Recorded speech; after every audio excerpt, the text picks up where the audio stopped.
Hi guys, welcome back to Foliage Loft.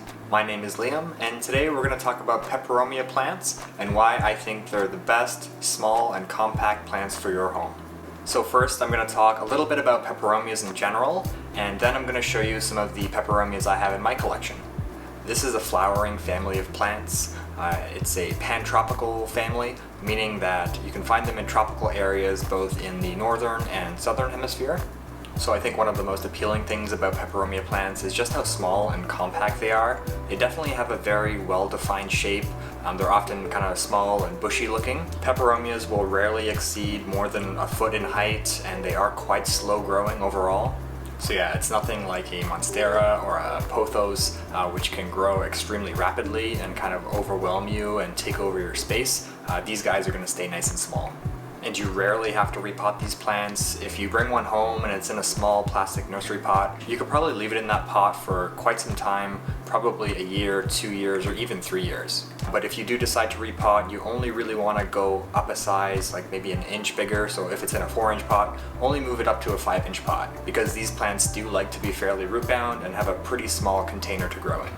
Another great thing about Peperomias is just the variety within the Peperomia family. So there are more than 1,500 documented Peperomia species out there, but you can only really get maybe a dozen or two as houseplants. But the ones that are available as houseplants, there's just tons of variety there, different colors, different patterns on the leaves. And this means that you can definitely find the perfect Peperomia to fit your style and your space. And not only do they look great, but they're also really easy to take care of as well. I think Peperomias are a great option for people who are just getting into houseplants or just want to pick up a few houseplants. They're really easy to take care of. Now, I'm not going to go into too much depth regarding the care for these plants in this video. This is more of just an introduction to the Peperomia family, but I will quickly go over the essentials. Generally, they do pretty well in a wide variety of light conditions, but they do best in bright indirect light. So if you keep them maybe a few feet away from a south or west facing window, that way they are getting a lot of light during the day, but they're not getting that direct sunlight that could burn or scorch the leaves. And these guys do like to dry out quite a bit between waterings. I pretty much let mine get bone dry, and they seem to be doing really well with that. But some Peperomias do like to stay a little bit more moist than others, so definitely look up the exact individual species that you have to make sure you're giving it the water it needs. And knowing when to water your houseplants can be kind of a tricky thing.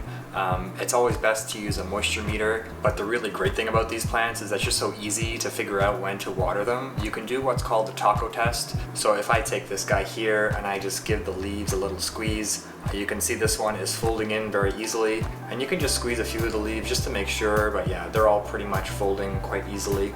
So I do know that I need to water this one in the next couple of days. If the leaves are quite stiff and they're kind of hard to pinch, that means they're full of water and it doesn't need water for quite some time, maybe another week or so. And another great thing for beginners, these plants don't really need much fertilizer either. They typically can gather the nutrients they need just from the potting soil or potting medium that they're in. And both from what I've read and in my own personal experience caring for these plants, they're fairly resistant to pests. I've never had any kind of pest issue with my Peperomias. And one more great thing about these plants, they're also non-toxic, so they're safe to have around if you have small kids or pets. If they take a little nibble, it should be okay. So now I'm going to move on and show you some of the Peperomias I have in my collection. And first off, I want to show you a plant that I don't think gets enough love or attention. It's a really cool plant. I don't think I've ever seen it on anyone's Instagram or on YouTube at all. So here it is, the Peperomia verschaffeltii. And this species also goes by the name mini watermelon peperomia, or sometimes dwarf watermelon peperomia. If you've ever seen the regular watermelon peperomia, you can see there's some similarities between these two plants. They have kind of similar coloring and patterning on the leaves, kind of that silvery pattern on the background of the dark green leaf. But instead of the very round leaves that the watermelon peperomia has, this mini watermelon peperomia has more of a heart-shaped teardrop style leaf. And yeah, this plant is just so dense and compact and bushy. It's really perfect for a small space, so it's a really great plant for an apartment or even a smaller room like a bathroom, or if you want to put it on a bedside table. It looks really great. And hopefully you can see, but it also has very red or pinkish stems and petioles, which is pretty unique against the kind of contrasting green on the leaf. And although peperomias are known to be slow growers, I feel like this plant is just always pushing out new growth. Even through the winter, it was giving me a lot of new leaves all the time. But it does kind of maintain its small stature, so it's not going to grow crazy big really quickly. It's going to take time for this plant to grow. So yeah, this is definitely one that kind of flies under the radar, and not too many people seem to know about this plant, but I really like it. It's the Peperomia Verschaffeltii. Next up, I have a pair of plants to show at the same time because they are the same species, although there is a slight difference between the two. This is the Peperomia obtusifolia, and this one is the variegated version. This is the marble obtusifolia, and this is the regular green obtusifolia. So I first picked up the green Peperomia obtusifolia at IKEA, and it was actually one of the first plants that I added to my collection, so it is pretty special to me. I've had it for I think about 2 years now, and this one is a very slow grower. I think it's probably only pushed out maybe 7 or 8 new leaves in the past couple of years. But I really do enjoy the structure of this plant. I think it's very beautiful, it's very classy and elegant. And then I couldn't resist picking up the marble version of the Peperomia obtusifolia. I picked this one up summer last year, so I've had it for about 9 months now. And again, this one's a very slow grower as well. It's only pushed out a couple of new leaves since then. The Peperomia obtusifolias are super easy to find. They're really, really common, so you should be able to pick them up just about anywhere. And last but not least, I have a plant that I've talked about before on my channel. This is the Peperomia prostrata.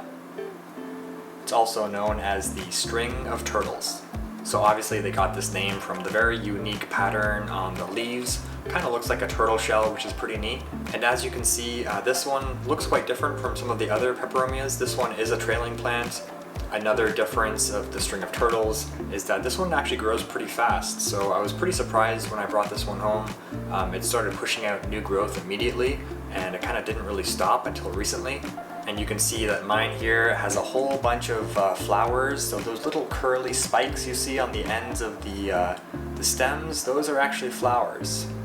You can leave these flowers on the plant like I did, but if you cut them off, especially this time of year in the spring, you can send a signal to the plant to grow more. So I wanted to leave them on for the video to show you guys, but I will be cutting these flowers off soon, and hopefully that will cause the plant to grow some more. But yeah, I think this Peperomia is quite unique, very different looking, and it seems to be pretty popular, so you should be able to find it no problem. This is the Peperomia prostrata. So that's all I have for you today, guys. I hope you really enjoyed this introduction to the Peperomia family of plants. If you stuck around to watch the whole video, I just want to thank you so much. It really helps the channel a lot. And of course, if you did enjoy this video, don't forget to hit that like button down below, subscribe to the channel if you haven't already, and leave a comment, let me know what you thought. I have the week off of work next week, so I'm really excited to work on some more content for you guys. I hope you guys are having an awesome day. Thank you so much. See ya.